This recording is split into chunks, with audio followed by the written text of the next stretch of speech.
Cockburn. There is Kylian Drumont. So Yamanaka is up the road and is ahead. Oh, look at this. Look at that closing speed. I wonder whether Cockburn, sorry, I should say, made a mistake there. Either way, it has allowed opportunity here for the Frenchman to pull alongside as they go through into the right hand, and they run side by side and wheel to wheel through there. Cockburn muscles his way back past Kylian Drumont. So very aggressive stuff, and whether Cockburn just lit up the rear tyres, I'm not quite sure, but either way, this is an interesting scrap. And now, of course, Drumont has got the advantage of the hole being pushed in front of him. He looks up to the big screen to see what's happening in the race around him, and is he going to be able to mount an attack here on Cockburn as they come through the second phase of this back straight? He's not going to be close enough into the left-hander for now, but certainly this is going to get pretty spicy. Yeah, have a look now what happened to Karatsa from the onboard of Valerio Gallo. So Fraga's at the inside of Beauvoir.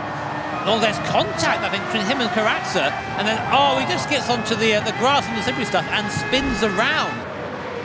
This is going to be really tight on pit exit. Who's going to be leading from this race for this last stint? Igor Fraga with Virgil Kokuman behind him coming up to the hairpin. Jose Serrano there in contention as well. Drumont and Beauvoir sitting in the pits. It was like an age for them as that fuel goes in to that X2019. Drumont has finished fueling. Where will he come out the pit lane? Here comes Igor Fraga. Let's have a look. Fraga comes by and Drumont is out ahead of Fraga. Drumont has jumped Fraga. 1.5 seconds is the gap now, and it's now a sprint to the end. He's on fresh soft tyres, don't forget. He's going to have to get a bit of heat in them over the next couple of corners, but he's got enough of a buffer in hand. If he can keep Fraga out of slipstream range, then it's going to be absolutely crucial. So it was a win yesterday for Subaru in the Manufacturers' Cup here with Kylian Drumont, one of the drivers who was behind the wheel. Can he do the double here in the Nations Cup and keep Igor Fraga at bay? It is going to be a sprint to the checkered flag. So here comes Fraga onto the back of Drumont. Is he going to try and send it down the inside into the hairpin?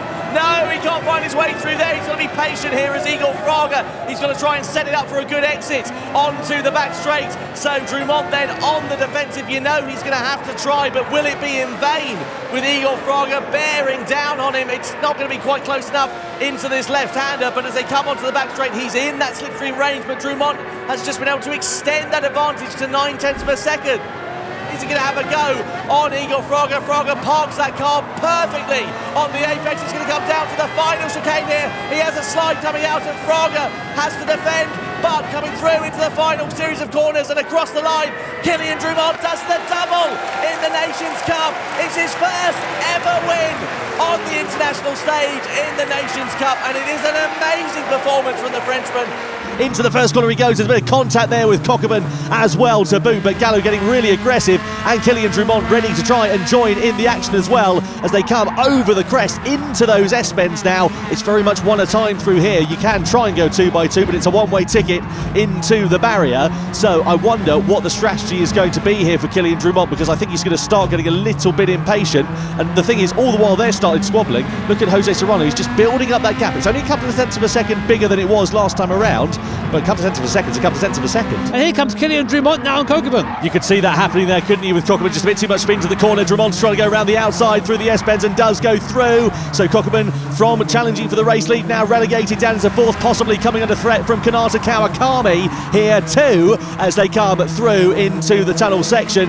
We have Gallo versus Serrano down towards T1. Drumont now, who's just been waiting up into third place. Maybe he'll be able to nab another position here if they fight a little bit too aggressive up ahead. Gallo does pull back onto the line there, but has to settle in the back behind Serrano. And of course, all this fighting, all this squabbling between Serrano and Gallo has meant that Kylian Drumont, who was a couple of laps ago, a few seconds off the lead, is now just sitting here behind, basically just waiting for his chance to have a go. Goes defensive, side by side we run for the race lead. Gallo on the outside, Serrano on the inside. Drumont just keeping a watching brief on things. Who's going to break latest between the top two? Serrano's got the inside line, he's got track positions pushed to the outside. Here's a gap presenting itself for Drumont, who's now on the inside of Valerio Gallo. Gallo shuffled out onto the curb. Drumont then runs side by side with the reigning champion as they come through the left, through the right. He's just about got the overspeed as Gallo goes back into second place, but here comes Drumont with the slipstream once again, but he's being towed along in turn by Jose Serrano. Cockburn and Kawakami also involved in the mix there as well, so this is a five-way scrap for the race lead as we come